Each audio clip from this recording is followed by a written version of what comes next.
দিলেন যে স্বৈরাচার হাসিনার সরকার কিভাবে পতন হয়ে গেল।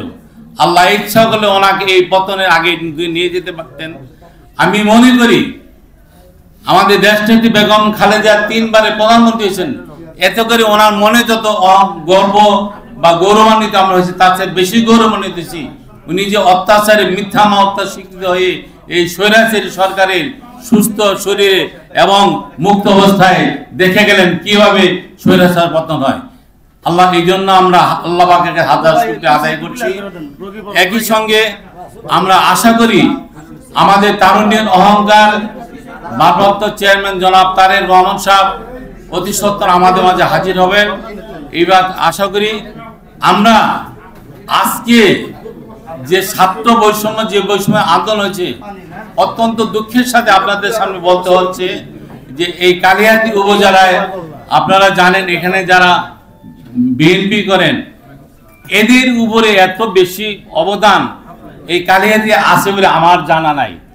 আমার চাইতে অনেক বয়োজ্যেষ্ঠ আছেন, আমার সমবয়সী আছেন বা আমার ছোট আছেন, কিন্তু আমি যা দেখতে পাচ্ছি বা আমি যা জানি এদের ছাড়া এই কালিয়াতিতে কিভাবে বিএনপি পরিচালিত আমার জানা নাই।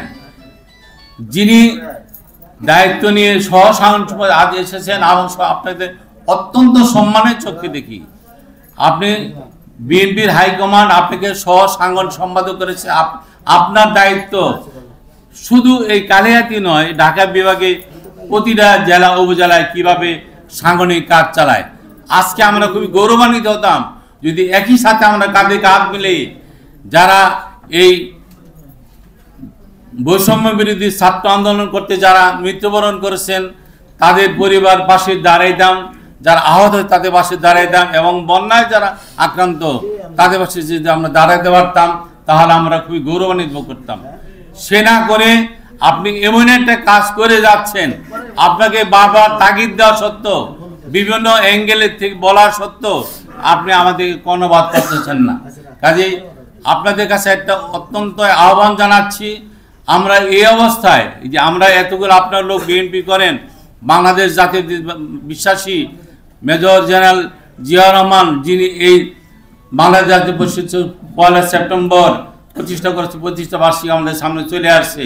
আমরা তার সৈনিক বেগম জিয়ার দিক নির্দেশনায় জনাব তারেক রহমানের দিক নির্দেশনায় আমরা কিভাবে দেশ চালাবো এবং আমরা এই যে আমরা নিজেরাও যে বৈষম্যের শিকার, এই বৈষম্য শিকারের জন্য আমরা আজকে কিছু বলবো না, আপনাদের কাছ থেকে আমরা চাই আমাদের কি করণীয় আপনাদের দিক নির্দেশনা নিয়ে আমরা একটা সামারাইজ করে একটা প্রতিবেদন আকারে বিএনপির হাইকমান্ডকে আমরা জানাবো আসলে আমরা কি বিএনপি করবো কি করবো না, আমাদেরকে বিএনপি করার কোনো সুযোগ আছে কি না।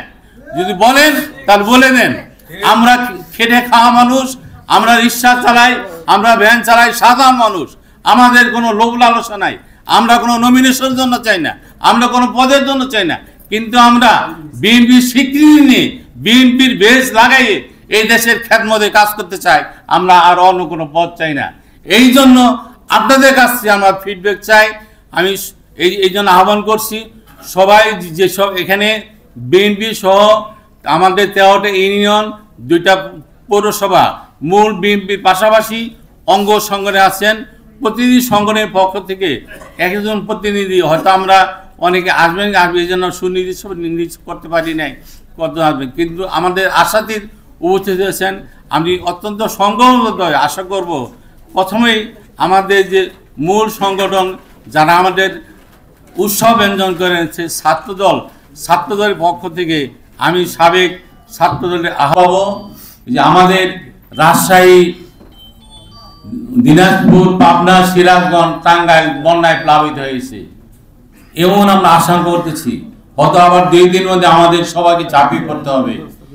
এই বন্যা এবং দেশের শান্তি শৃঙ্খলা রক্ষার জন্য বর্তমান অন্তর্বর্তী সরকারকে আমাদের সার্বিক সহযোগিতা করা দরকার, যাতে এই দেশে একটা সুশাসনের সরকার কায়েম হয়। এই দেশ থেকে বাংলাদেশ যে অর্থে স্বাধীন হয়েছিল সেই অর্থের জন্য সত্যির অর্থে একটা সুন্দর বাংলাদেশ আমরা উপহার পাই, অন্ততপক্ষে আমরা জীবিত অর্থে দেখতে যাই। আল্লাহ পাকের হাজার শুকর, আমাদের